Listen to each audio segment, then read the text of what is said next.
열왕기상 20장 1절부터 12절 말씀 마음을 집중하시고 함께 읽어보십니다. 아람의 베나닷 왕이 그의 군대를 다 모으니 왕 32명이 그와 함께 있고 또 말과 병거들이 있더라.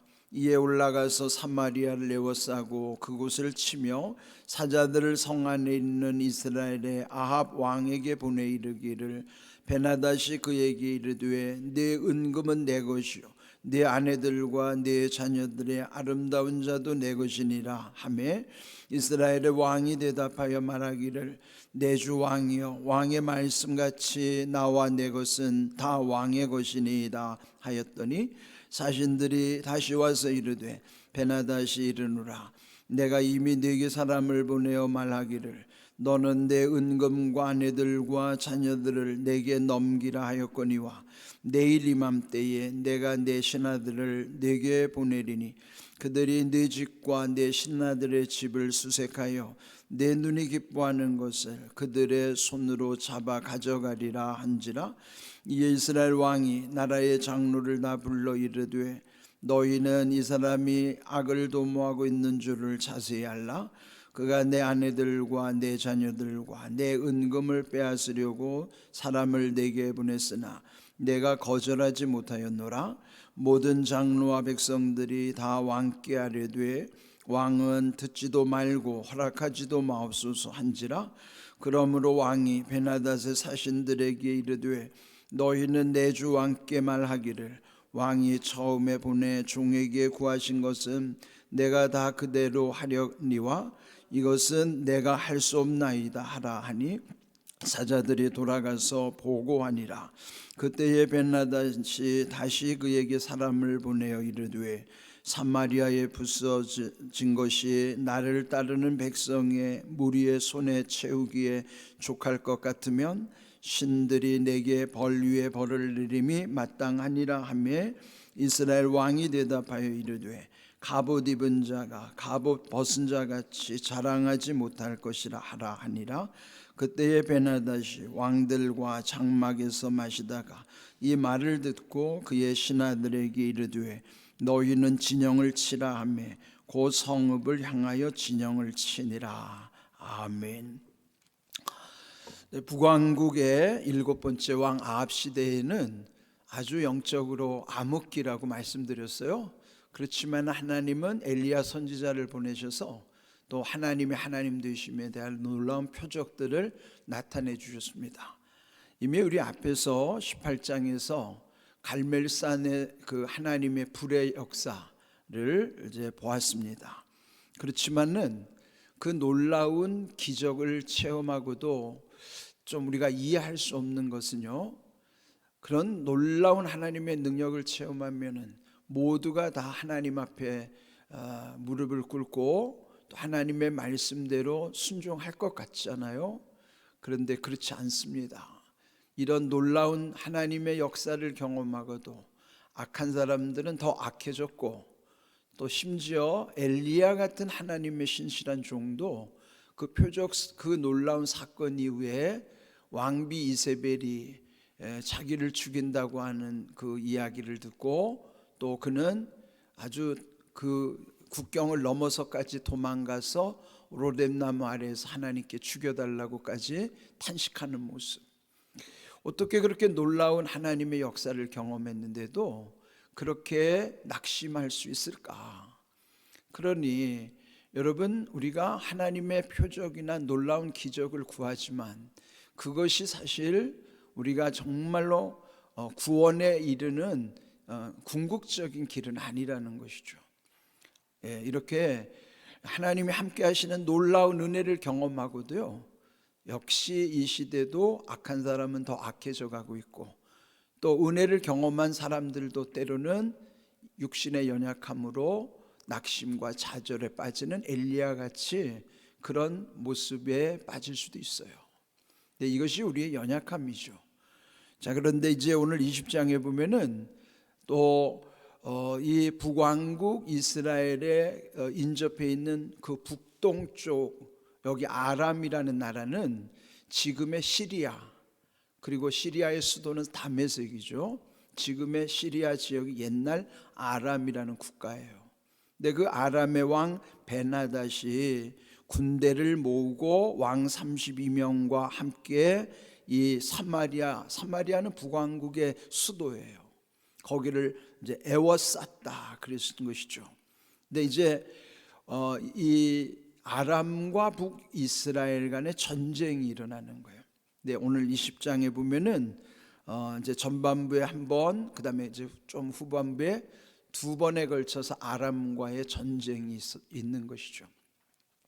이렇게 전쟁이 일어나게 되는 것도 결국은 그 북왕국 이스라엘을 하나님이 심판하시는 거예요. 아람을 심판의 도구로 삼아서. 그렇다면은 여러분, 우리가 개인이든지 국가이든지 간에 그 전체적인 그 어떤 국운에 관해서는 국가가 번영하고, 그러니까 흥망과 성쇠, 국가의 흥망성쇠, 또 개인의 생사화복, 이게 다 하나님과의 관계 속에서 이루어지는 것이 성경이 우리에게 알려주고자 하는 진리의 말씀이에요. 그런데 이 아합과 이세벨 시대는 하나님을 완전히 떠나고 그 자리에 바알과 아세라라고 하는 우상이 차지하고 있던 시대잖아요. 그래서 결국은 이런 끔찍한 전쟁이 벌어지게 되는 것입니다. 그런데 여기 2절을 보시면은 그 베나닷이 사신들을 보낸 것이죠. 그러면서 베나닷이 말한 대로 이 아합 왕에게 이제 가서 전해주는 말이에요. 3절, 네 금은 내 것이요, 네 아내들과 내 자녀들의 아름다운 자도 내 것이니라.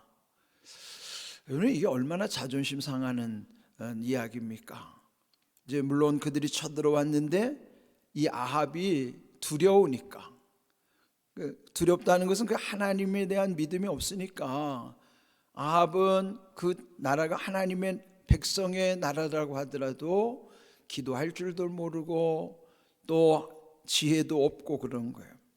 그렇게 지금 이렇게 아합의 소유인 은금뿐만 아니라 아합의 아내들, 또 아합의 자녀들의 아름다운 자도 다 내 것이라. 그게 얼마나, 여러분, 지금 여기에 결국은 이 표현을 보면요, 사실 이 표현이 누가 하셔야 맞는 말씀이에요? 하나님이 우리에게 말씀하실 때는 맞는 말이죠.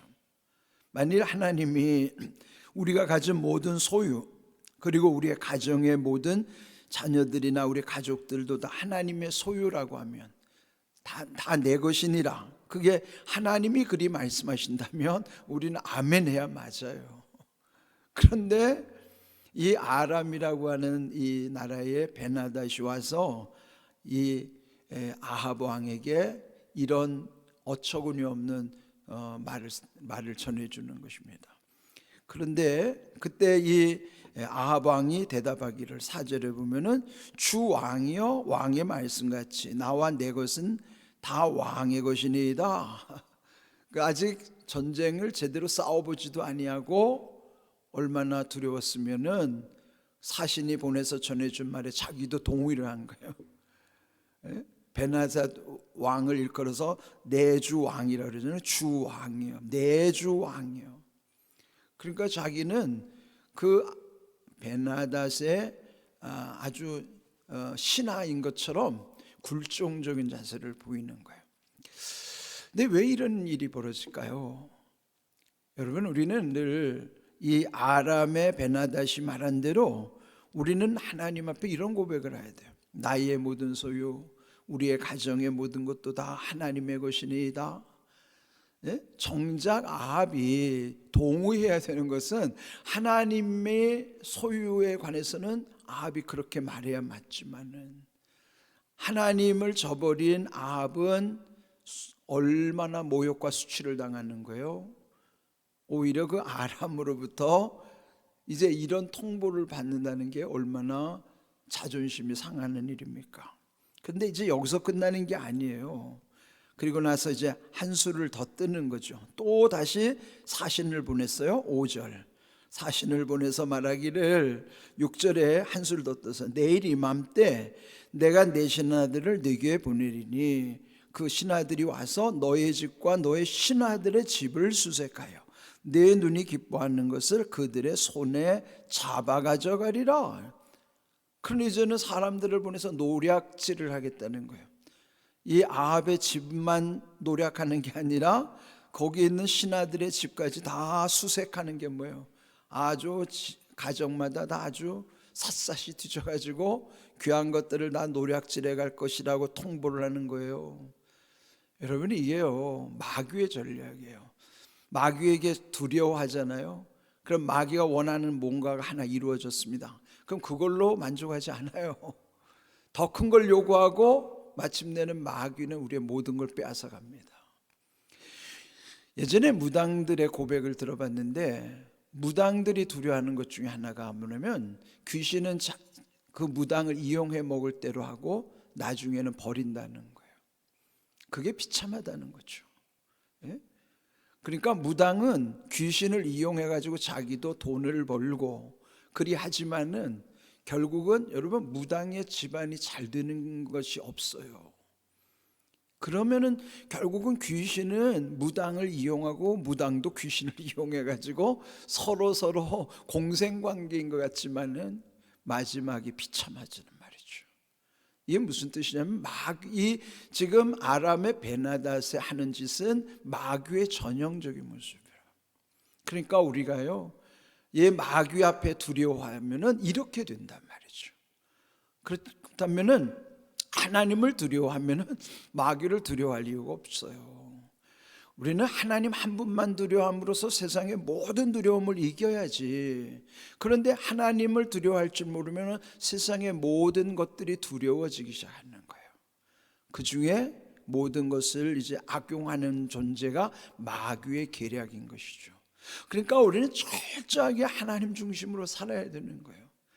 하나님 한 분만 두려워함으로 모든 두려움을 이기는 것. 그런데 하나님 한 분을 두려워하지 않음으로 모든 것이 두려워지는 것. 여러분, 어느 것이 지혜로운 모습입니까?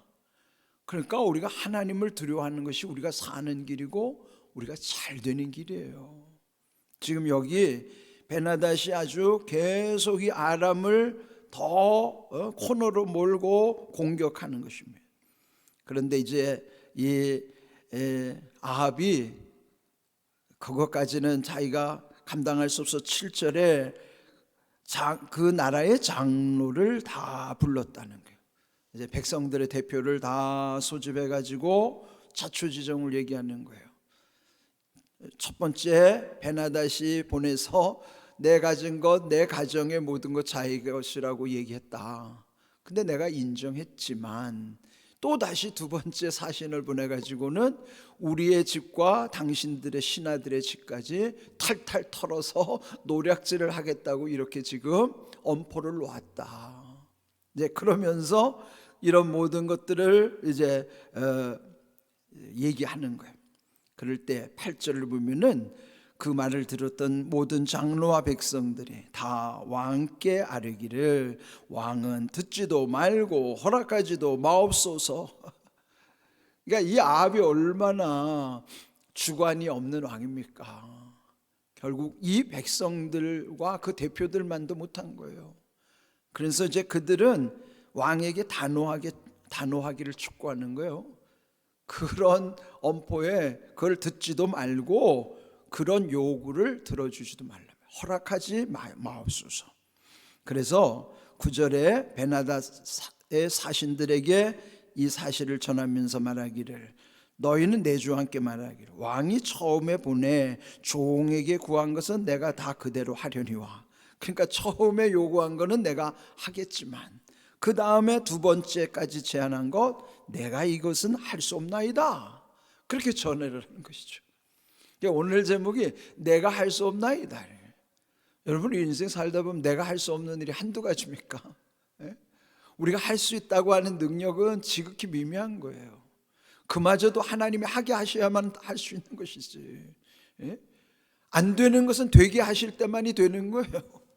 하나님의 은혜는 하게 하시는 은혜와 되게 하시는 은혜란 말이에요. 그러니까 이 아합이 내가 할 수 없나이다, 제한적으로 고백하는 것이지만은 사실은 우리가 하나님 앞에서는 이렇게 고백하는 게 맞아요. 내가 할 수 없나이다. 왜요? 무능하니까. 나는 무능하니까 주님, 나는 할 수 없습니다. 그러나 바울처럼 내게 능력 주시는 자 안에서 내가 모든 것을 할 수 있나이다. 철저하게 능력 주시는 그분 안에서만이 내가 할 수 있다는 것, 내게 능력 주시는 그분이 하게 하시면 할 수가 있고 그분이 되게 하시면 되는 거예요. 그게 은혜입니다. 그거를 이 지금 아합은요, 누구한테 얘기하는 거예요? 베나닷한테 하는 거예요. 누구에게 해야 맞아요? 하나님께 해야 맞아요. 그러니까 이게 하나님께 제대로 고백하지 않으면 엉뚱한 데 가서 고백하게 되는 거예요. 이게 우리 인생이 참, 하나님을 잃어버린 인생의 비참함이 이런 것이죠. 정말 이게 이 베나닷이 요구하는 것도 하나님의 우리에게 깨우쳐 주시는 또 반면교사로 삼아야 되는 말씀이기도 하지만은 그와 아울러 우리가 정말 다시 신앙을 돌이킬 수 있는 귀한 말씀의 지표로도 삼아야만 하는 것입니다.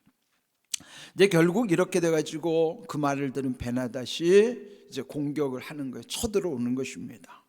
그런데 이때 11절 이스라엘 왕 이 아합이 대답하기를, 아주 중요한 말을 해요.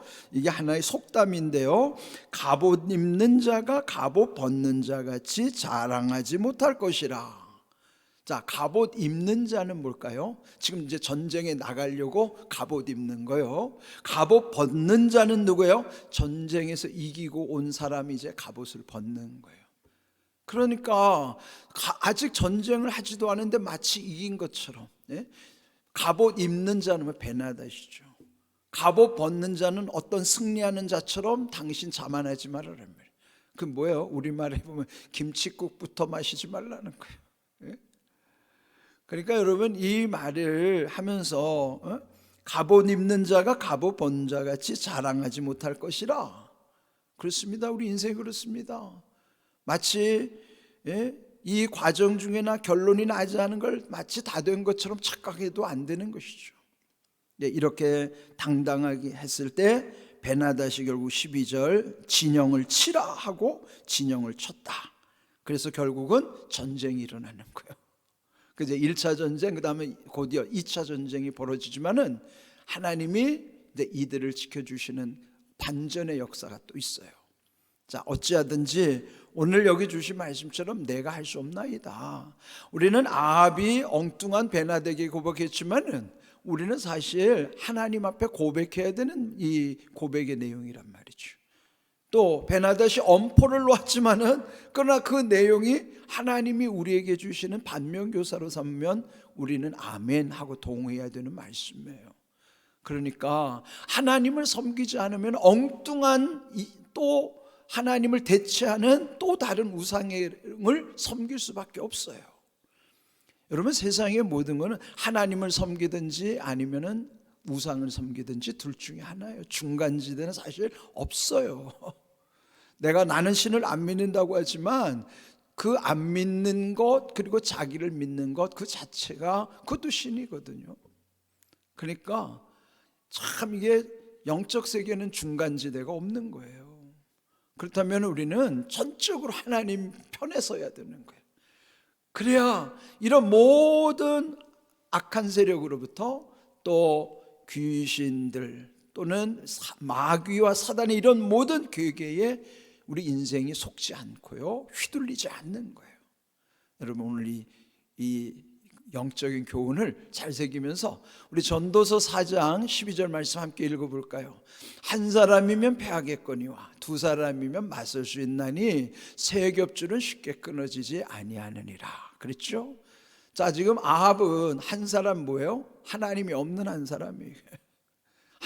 하나님 없는 한 사람은 패하는 거 당연하죠. 두 사람, 지금 대표들을 불렀어요. 두 사람 이제 맞선 거예요, 지금 여기. 근데 중요한 거는 세겹줄의 은혜예요. 세겹줄은 뭐냐면은 한 사람 두 사람을 지나서 하나님의 은혜를 상징하는 표현이 세겹줄의 은혜예요. 우리에게는 세겹줄의 은혜가 있을 때 끊어지지 않는 거예요. 세겹줄의 은혜로 우리를 은혜의 사슬로 묶어주셔야만 우리는 우리의 마음도 빼앗기지 않고 담대하게 이길 수가 있고요, 모든 삶의 은혜는 세겹줄의 은혜 가운데 있는 거예요. 이런 귀한 은혜를 여러분 믿음 속에 잘 새기시고요, 오직 하나님의 은혜를 붙잡고 살아가는 복된 삶이 되시기를 큰 소리로 아멘 하세요. 그렇게 되시길 주님의 이름으로 축복합니다. 아멘.